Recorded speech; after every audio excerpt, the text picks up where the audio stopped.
All right, we're back in house with Coach Nix, and Coach, you guys coming off a big victory over Woodland, 54-27. Take us back to last Friday. That's a pretty good football team you beat handily there. Yeah, it was very good. They hard-nosed kids, and last year, it came down to the last play of the game, and we trick play got us in the end zone. Then we went for two and win right at the end. So, I think our kids this year. Understand how hard-nosed those guys are, and they are. They've got some hard-nosed kids. They're well coached, and I was real proud of our team for playing very tough football when you're not at 100%.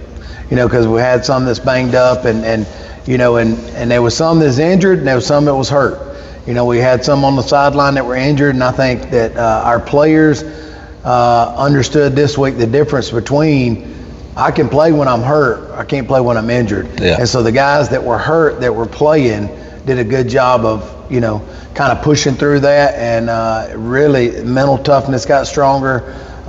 Physical toughness got stronger. And at the end of the night, they seen that, sometimes I can still be not at my best and still help the team and still do good. And so very proud of those guys for stepping up. And, especially in a non-region game, because sometimes the outside powers think that, the non-region games really don't matter. Well, non-regions do in tiebreakers. And we've been pro that and con that before in the past, in my years here. There was one year that, if one of our non-regions wins one more game, we're in the playoffs. So tell me non-regions don't, then you beat somebody, but they only won X number of games, and so you needed one more to get to that point, So, I think it's a huge win for us, especially anytime it's homecoming. There's so many distractions, the mind somewhere else. And so this year's team, I felt like, did a good job of preparation and understanding, what can we control about homecoming. Our preparation, our practice, things like that. You can still go have fun, be a kid, but, you got to make sure football's important too. Yeah, because you said it best. It's easiest to get distracted on homecoming week than any other week, in my opinion. But you guys come out and perform. And you got classmates that maybe are not on the football team that are doing things, and yeah, that's fun. But we want to have fun, but at the end of the day, you have a job to do. Like people are paying a ticket to come watch you, and there's a lot of people here that's invested in this program, invested in, uniforms and helmets and all that. And, you owe them, we owe them together as a unit to make sure that we put a good product on the field, and people want to come and see winning football. Yeah, no doubt. Yeah. No, I'm with you on that. It makes total sense. This week, shifting gears, you got Cedar Bluff coming up. Coach, they started out hot, had some big wins, and they've kind of tailed off, but they still got guys on that team.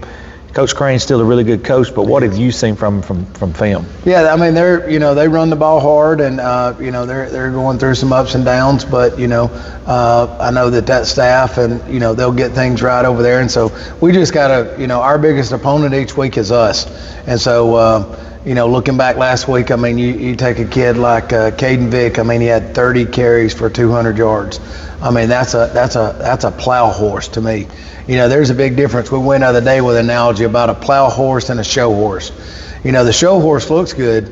Everybody loves a good show horse. Man, look, everything looks right. Yeah. But at the end of the day, them plow horses, that's what gets things done. Yeah. And Caden Vick, Braxton Salster, there was several of them. And anytime that you've got a running back running for that, you got to give credit to the O-line. Oh, yeah. So, everybody up front. Coach Caldwell's done a phenomenal job growing those kids. Wesley Wheeler, Josh Buse are two leaders on that up front. And each week it just seems like our O-line's getting better and better. And, Braxton Salster, in the pocket this week was really good. Threw the ball, had a great game there throwing the ball. And so it's just a very good performance on that. And so what we got to do is look at some things on both sides of the ball that eventually will get us. And so when we go to practice this week, that's what we got to focus on. We got to focus on what's going to get exposed when we're playing somebody else. So we got weeks to prepare for that, and so we just got to go out there this week and do that. Sounds like we're getting we get some choppers by all day. Choppers today. or B-52s or something. They're coming to bring the payload. I hope they ain't coming for Average Joe. You got that right. I'm no part of it. But nah, I don't know what that was. I've never heard that here. Black Maybe Hawks. you have. Yeah. Is it Black Hawk? They have been flying by all morning. Have they really? Yeah, and that echoes in here. Yeah, that's awesome. That's pretty neat, though. I was getting a little nervous there for a second. Ain't no doubt. That's intensity. Yeah, I kind of throw you off your game a little bit. Coach, this point in the season, though, you got some guys, like you said, dinged up, difference in injured and hurt, but outside of that, the guys that's been there for you each and every week, this poured their guts out. Even the injured guys probably been over there coaching. Highlight some of these kids. I mean, some of these kids maybe that don't get mentioned in the papers or on TV or something. Some of these guys definitely. I mean, behind the scenes. Some of the guys up front, like you don't hear a lot about Aiden Jones, our center. I mean, he's underrated. He's smaller, but man, he gives you grit every time he gets out there and he tries to improve. A kid like Zach Lee at left tackle, he's a 10th grader. We're not starting many 10th graders at all. I mean, this team's heavy juniors and seniors, and if you're a 10th grader, it's almost a privilege to be on there. I mean, in the past we've had to start 9th and 10th graders at heavy loads, and so now with some of those stepping up, I tell you another kid last week, Hayden Hardy. Hayden Hardy came in for Brody Barnwell being out and, caught him a touchdown pass. He's a bigger tight end, a freshman. We've really been using him at defensive end, him and Aiden Pate. But them two together, they could be the best tandem that's ever come through here at defensive end. Both of them are sophomores, big kids, and, man, they fire off the ball, and they're fun to coach. And, there's several like that, like Luke Gunning gets a pick right before halftime, where, we kind of had a mess up on some special teams and gave them a short field, and they wound up scoring. And it's kind of at that right there where, now it's a 2-possession game, and right before half they're trying to, get it to a 1 possession, and Luke Gunning, undercuts an out route and takes that thing to the house 65 yards. And that's his first pick 6. He's a senior that's put in so much work to get to where he's at. So, I mean, we have several kids like that I'm just proud of. Isaiah Nevins, I mean, this is only his 2nd year ever to play football, and he had 13 tackles. His catapult numbers going up every week, and you just love to see that. To me, really, as a coach, the most rewarding thing is to see a player of where they were at a couple of years ago and where they're at now. Yeah. Or see a kid that was last year at this level. Or even to see a kid at West End Week, you were here, and what are you now? And it's just rewarding to see that. The players getting better. The players are seeing that because, enthusiasm breeds enthusiasm. When everybody's excited, it's a whole lot better to go to practice. When you go to practice on Monday after a win, and we're sitting here and we're still going to show them, here's 10 things that we've got to improve on. But it makes a whole lot better when you go to practice working on those improvements after wins. Yeah, absolutely. It makes a different environment. Yeah. Totally. What's your mindset, Coach, heading on this back half? Because you got back-to-back road games and then the big one coming up with North Sam, but I know you're a week-by-week guy. But there's no doubt. You still got back-to-back road games here to concentrate on. You got a lot of football to play. But just the mindset in the back half. I think the mindset as a coach is, these kids are sharp nowadays. I mean, they see if, you don't want to treat any week different, and we talked about this as a coaching staff. Maybe we put too much on them Pisgah week.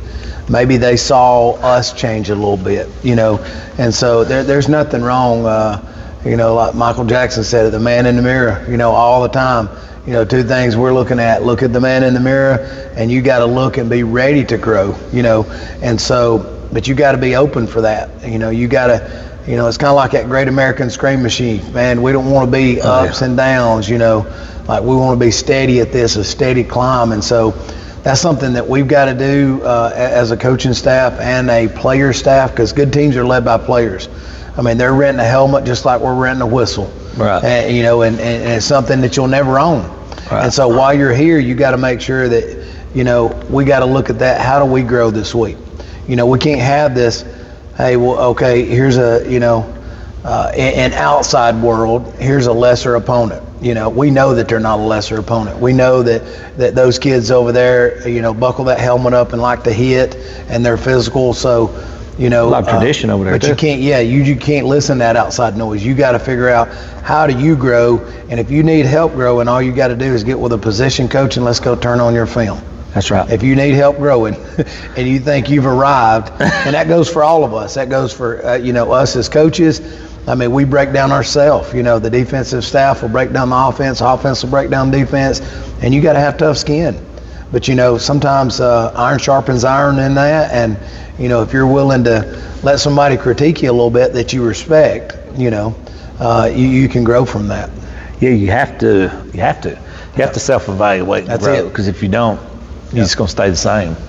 You staying the same, you're heading backwards. That's it. That's a fact. Well, Coach, anything else? I always like to kick it back to you for final thoughts. Final thoughts. I know they're excited about Cookout this week. We didn't do a steak deal, but we made them a deal that, homecoming's got all kind of distractions, and our players love Cookout as much as anything. So Cookout the restaurant? The Cookout the restaurant. Yeah. I mean, they hang out there all the time and eat. So victory meal this week after practice on Thursday. We're loading on the bus and we're going to Cookout. That's cool. And so the only way you get that is a homecoming win. Yeah. And you got to do that in order to get that. So that was a good incentive for the team. And it's just, it amazes me as a coach, some of the things that you think would not get them excited, then some things that do get them excited. Absolutely. And so, but anyway, Cookout Thursday. No doubt, man. That's huge. That's awesome. Yeah. Coach, I appreciate you. Yep. Thank you. Thank you.